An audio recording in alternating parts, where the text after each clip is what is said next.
I'd like to kick off the day today. So I want to introduce Christopher Cunney, the president of Georgia Hymns, to say a few words. Christopher?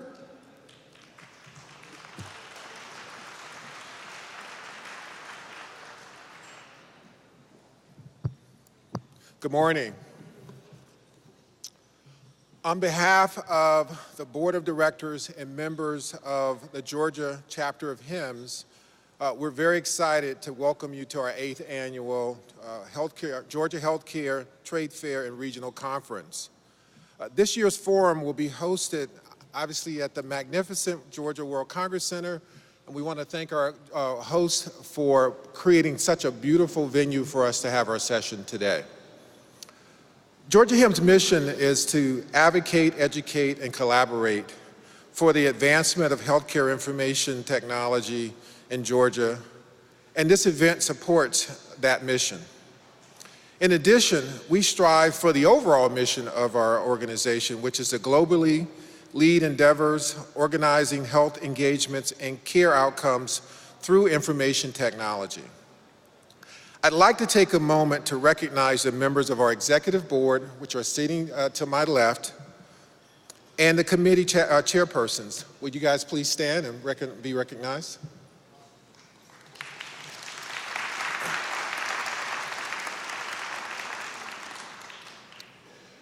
Furthermore, I'd also like to recognize and thank our chapter sponsors, trade fair event sponsors, panelists, volunteers, and affiliates for their continued support of this chapter's programs. And last but certainly not least, please join me in offering a special note of appreciation to our event coordinator, Robert Glanville, who is the conference coordinator for the Healthcare Trade Fair. Robert, are you in the room anywhere? If so, let's give Robert a good hand of applause as well.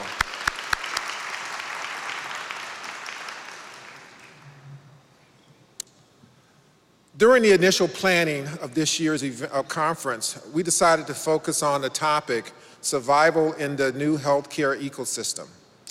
We acknowledge healthcare IT leaders face a myriad of complex clinical, business, regulatory challenges that are all converging at a point of criticality.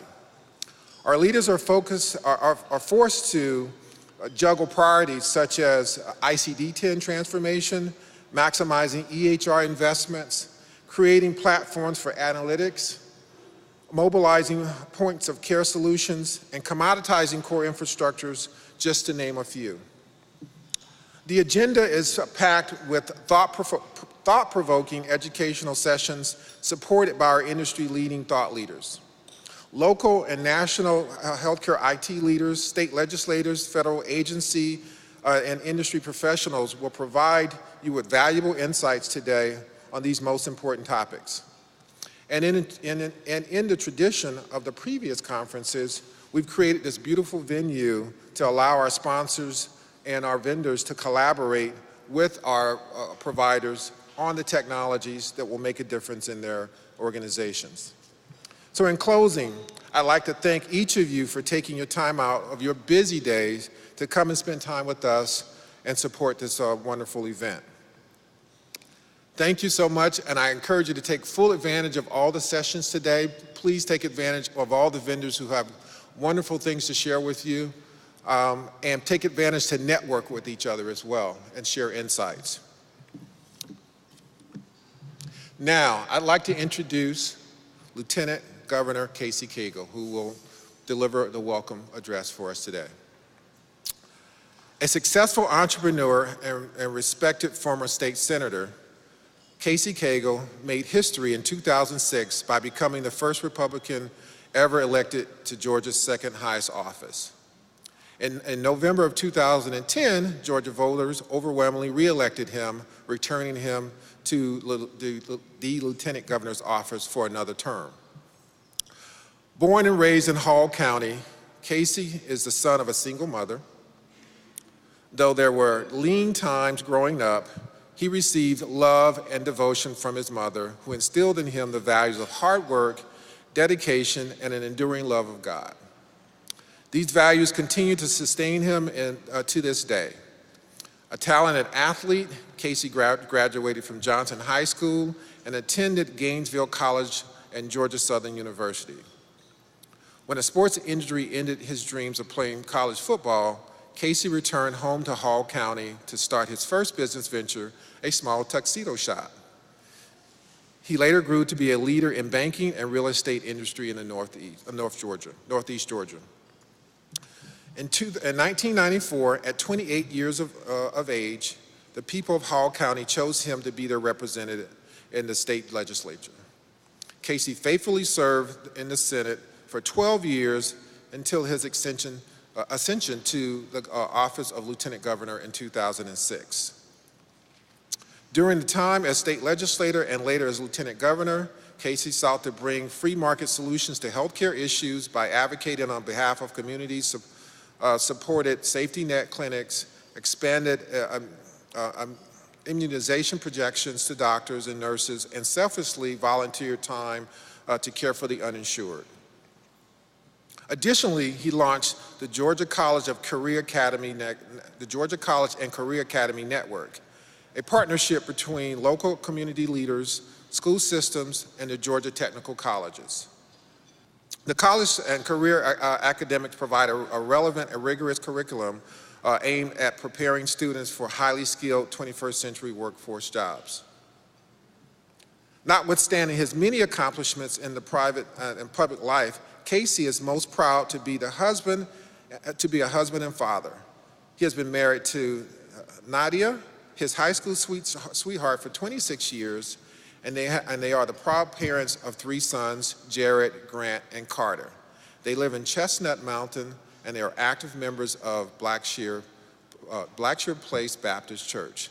Please join me in welcoming our Lieutenant Governor, Casey Cagle.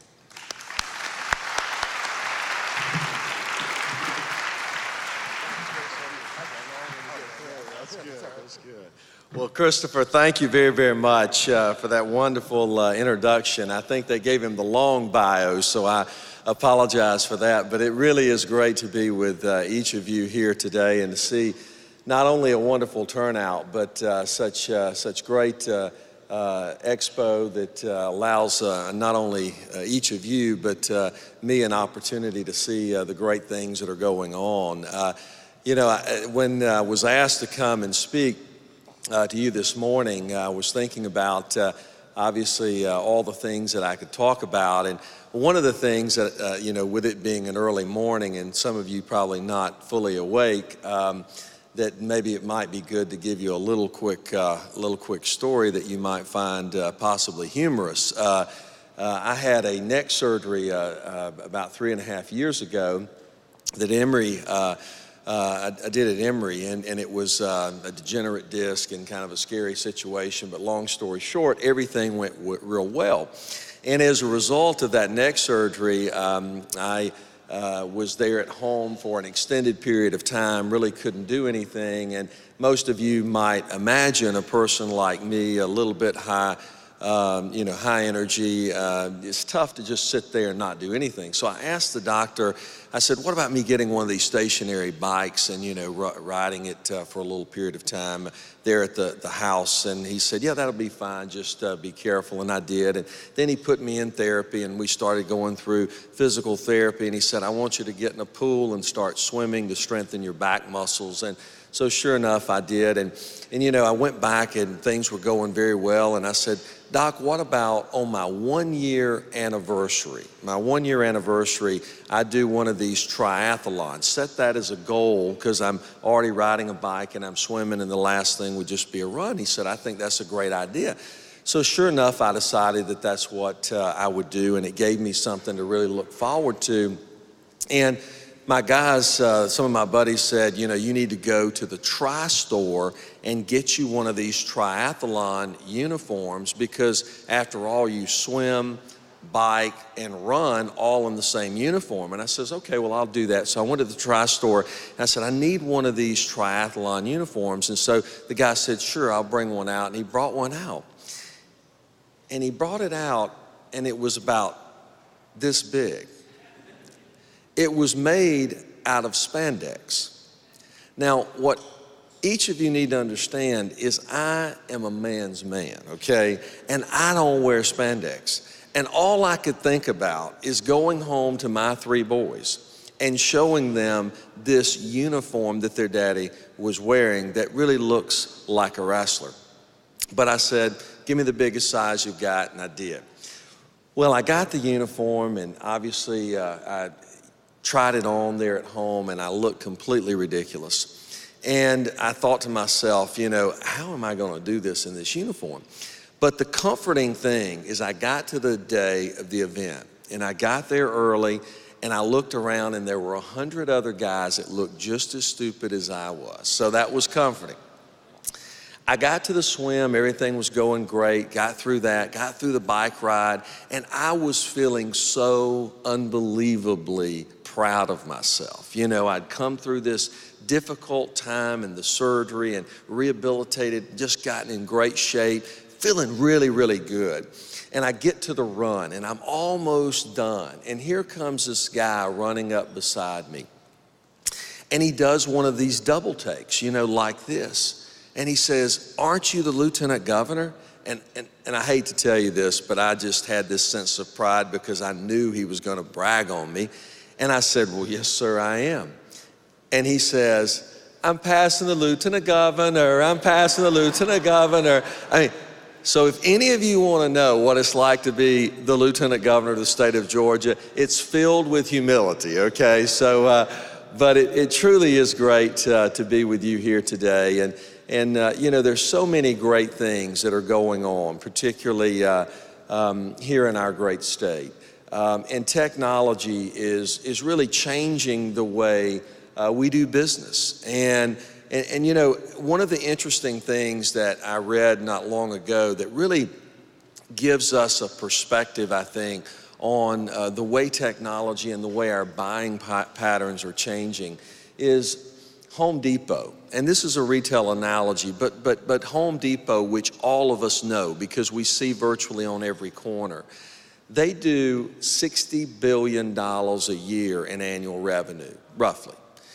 There's this place called Amazon.com. Many of you have heard of it. You don't see it on any corner, but they do $50 billion a year in annual revenue. Now, what is interesting about this story is that Amazon.com just overtook Home Depot as the #1 seller of gas grills. Who buys a gas grill off the internet, right? Obviously a lot of people. The reason I tell this story is because technology is changing every aspect of our lives. And because of our abilities to have smartphones and have apps on those smartphones that we download and go into a retail establishment and just push a button and scan the SKU card, all of a sudden we have the ability to know what the lowest price is within 5 miles, but also the lowest price on the planet. And so it's creating phenomenal opportunities, and it's changing the way we view business. The same is true in the healthcare arena.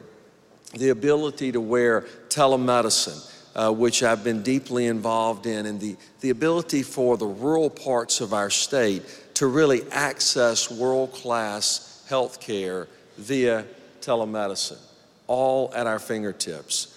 The fact that all of you, individuals, companies that you represent in the IT space, and the ability where you, through patient medical records, have the ability to not only ensure that safety is there, but more importantly, that they have a system that is there to provide the best level of care, ultimately giving them the outcomes that all of us want. And I believe long term, it's going to have a tremendous impact on bringing the cost down in healthcare. Even in the exchange arena that we see today, the ability that, you know, in times of old, it was mostly through employers, but now the ability to access information and technology and utilize that to not only match the level of care that an individual needs, but at a price by which they can afford. Those are the things that now are at our fingertips and available to the consumers within our country and within our state. Georgia is unique, and it is unique because really of this industry. And I want to tell you how proud I am of each of you for you're willing to not only invest or risk your capital, but make significant investments in this state. When you look at some of the statistics, it's pretty remarkable to think about where we are. We're home to more than 14,300 technology companies, 8th largest IT employment cluster in the nation, $113.1 billion of economic impact to the state of Georgia because of this great industry. This society continues to work and build and grow and bring people together to go further than we could ever imagine. 9 of the top 100 health IT companies are headquartered right here in Georgia, generating nearly $4 billion in annual revenue. When we think about technology companies in Georgia, it's pretty remarkable. And I know as a public policy maker, workforce development is something that is very critical. For every company to be successful, you have to have the talent pool that is necessary to help take you to the next level. And we work very, very hard with the wonderful research institutions that we have, like Georgia Tech, the University of Georgia, Georgia State, and so many others. The fact that we're committed and we're seeing 2,200 graduates every year annually in the IT space with bachelor's degree is something that we can all be proud of. The fact that we have the connectivity with 500,000 fiber optic lines, including the intersection of the country's two largest fiber optic trunk routes, is very, very important for our long-term success. The design and the commercialization of new products and technologies and partnerships with our research institutions continue to allow us to succeed and allow the private sector to succeed as well. One of the initiatives that I fostered this year is something called Invest Georgia. And it really spawned from the idea of understanding in economic development that it's not just about recruiting new industry and helping existing industry, but also cultivating new technology and new innovations that allow the new companies to come to fruition and to thrive and be very successful. And we looked through that there was over 30 companies that we identified that was actually discovered, incubated here in Georgia, but went on to be great success stories outside of Georgia, predominantly because of the venture capital or the lack thereof of venture capital in our state. Invest Georgia is about the state committing to $100 million of investment that would be alongside the private sector to come and build a fund of almost $1 billion to really help this ecosystem to continue to thrive and be very successful, where those 30 companies don't have to move to other states to access capital, but they're able to do it here. I believe that we can be truly the Silicon Valley of the South, and we're very committed to making that happen, and each of you are a part of that success story. Georgia's bioscience and health IT industries are responsible for almost $30 billion in annual reported revenue and 120,000 employees. The health IT industry in Georgia leads the nation with more than 200 companies and more than $4 billion in annual reported revenues and 15,000 employees. The bioscience industry is firmly rooted here in Georgia, and more than 100,000 jobs and annual economic impact of $23 billion. Georgia is viewed as a real leader in this space, and we want to continue to make sure that we're known for that. When you look at, and I know for many of you, whether you're a member of a Fortune 500 company or putting in sweat equity as a startup, this is the city that can help create a solid foundation and a very solid future for your great company. Safety and security, when we talk about the technology is something that all of us are very concerned of. And as we become more technology-driven, the need to ensure that information is safe on the information highway is critical. And, you know, with a quick and instant access to patient medical data, the quality of care might improve, but the security of that information becomes harder to maintain. Meaningful use is a big issue right now with incentives for the healthcare providers who can use their electronic medical records in a very meaningful way. These are wonderful tools that we want to continue to promote and ensure that Georgia creates the right business environment that affords you all the opportunities in which you could dream of. Especially, you know, or essential to continuing to invest and create technology that won't outdate itself before you can have it installed. Visiting with many of the hospitals throughout our state, this is an area where there's great concern and providing great challenges.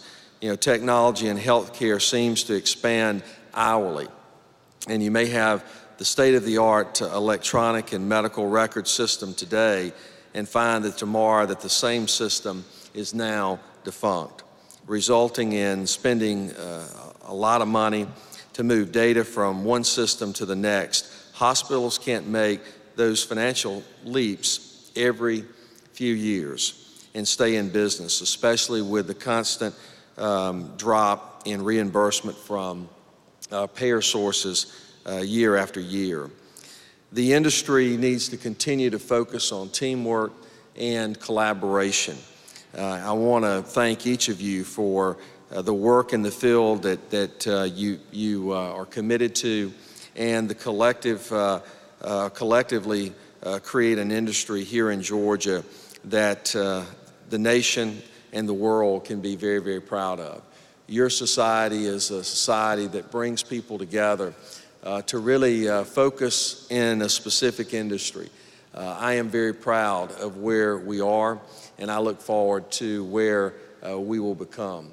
Each of you here today are very, very important to Georgia's success. I tell every company, your success is Georgia's success. Together, working hand in hand in a collaborative way and working as a team, we can make Georgia really the envy of the world. And I appreciate each of your commitment, and thank you very, very much for all that you do. God bless you.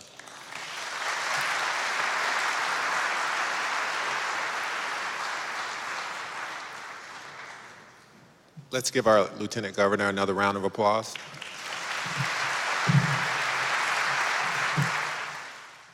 And we just have a little token of appreciation. We know you have a very busy schedule, and we just want to thank you for coming out and supporting our 8th annual Georgia HIMSS Trade Fair and Regional Conference. And so here's a plaque which basically states Certificate of Appreciation.